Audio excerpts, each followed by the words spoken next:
creo que haya espacio para hablar de eso, pero 2026 FIFA বিশ্বকাপে Lionel মেসির মুখোমুখি হওয়া নিয়ে লামিন ইয়ামাল জানান, আমি ঠিক কী অনুভব করছি তা ভাষায় প্রকাশ করা কঠিন।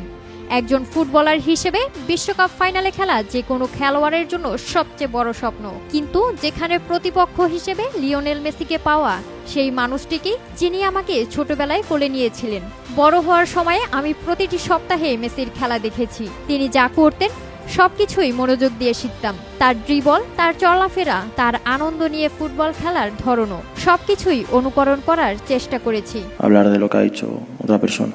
39 বছর বয়সে তিনি যা করছেন ফুটবল বিশ্ব হয়তো তা আর কখনোই দেখাবে না। বেশিরভাগ কিংবদন্তি এই বয়সের অনেক আগেই অবসর নেন, অথচ মেসি এখনো বিশ্বকাপের ম্যাচে ভাগ্য বদলাচ্ছে, গোল তৈরি করছে, আর্জেন্টিনাকে নেতৃত্ব দিচ্ছেন এবং প্রমাণ করছেন যে তিনি এখনো সবচেয়ে ভয়ঙ্কর খেলোয়াড়। No creo que haya espacio para hablar de eso, pero আমার কাছে তিনি এখনো বিশ্বের সেরা খেলোয়াড়। বয়স তার ফুটবলের বুদ্ধিমত্তা, খেলার দৃষ্টি কিংবা বড় ম্যাচের ফল নির্ধারণ করার ক্ষমতা কোনোটাই কমিয়ে দিতে পারেনি, বরং তিনি এখনো শান্ত এবং আরও বেশি ভয়ঙ্কর। এটাই হবে ফুটবল মাঠে তার বিপক্ষে আমার প্রথম ম্যাচ, আর এর চেয়ে বড় মঞ্চ আর হতে পারে না। তিনি আমার আদর্শ, তাই আমি তাকে সম্মান করব, কিন্তু রেফারির বাঁশি বাজতেই আমি আমার দেশের জন্য সর্বস্ব উজাড় করে দেব।